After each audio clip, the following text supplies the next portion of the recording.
Good morning, you guys. Or whenever you're seeing this. Happy Holy Week to you.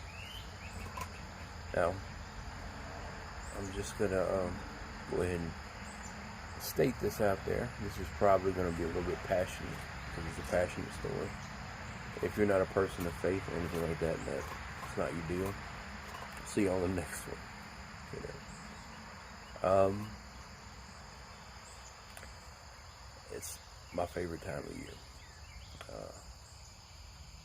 This has been my favorite holiday since I was about 12 years old or so, whenever I became Catholic.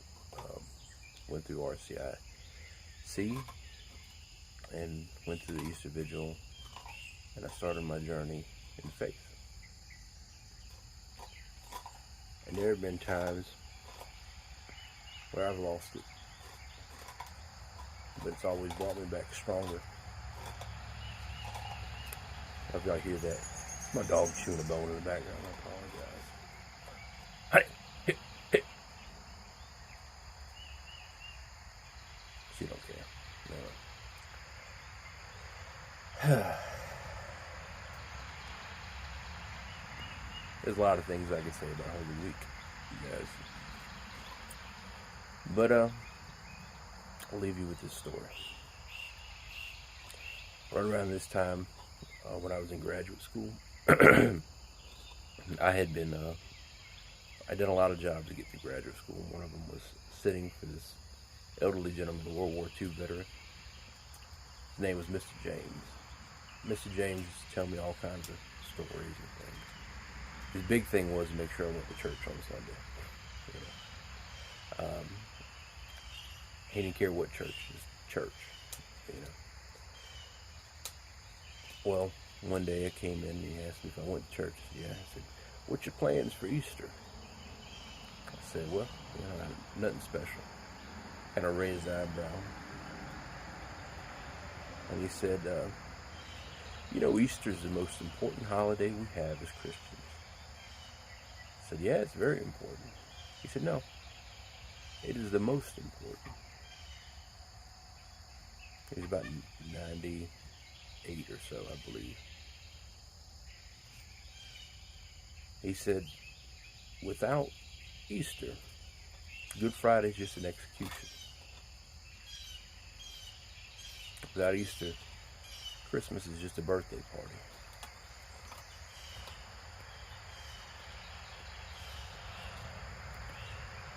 And as I got older and I got into teaching catechism, I knew he was right then, but I realized how much more right he was than I thought. Because without the resurrection, it's all worth nothing. All the pain, all the suffering, everything that the martyrs and the saints and our brothers and sisters have fought for and strive to build the church. Things that they have done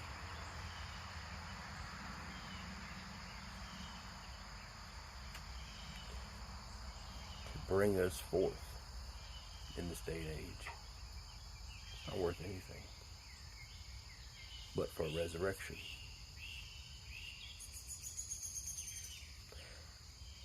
And I think of that often when I think of, people saying that, this is a ruse, that I'm delusional, that I'm weak, for having this faith. I don't know about y'all, but resurrection is something nobody forgets. And if I had hung out with an individual like Jesus, like the apostles did, saw everything they saw. I have a priest friend of mine. He likes to think about this through the perspective of Mother Mary. She knew from the beginning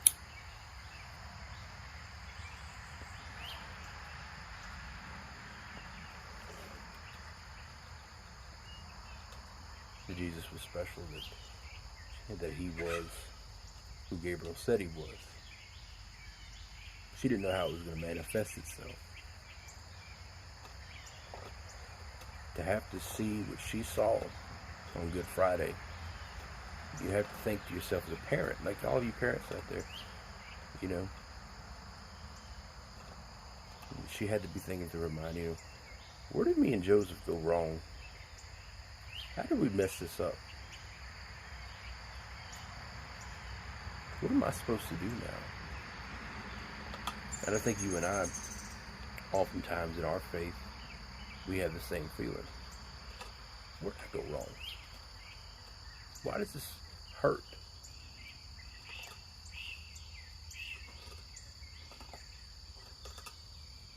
And Good Friday is a reminder of it. It hurts because he hurt. Because he showed us the way. The way to die to ourselves and to forget about everything that's before you and I today. To strive. To love. Because in the end, it ends in a resurrection. A resurrection of a new you. A new day. And in the end, it ends in the actual resurrection. Not a figurative one. A literal one.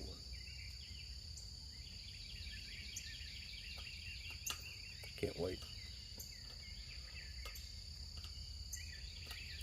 You guys, I hope y'all have a great Easter Sunday. Take back your Easter. If you got plans to go and celebrate with 60,000 friends and that's not suiting you, stay home. Love your babies. Be with your wife, your husband, whatever. Watch your chickens in your yard. Be with your God.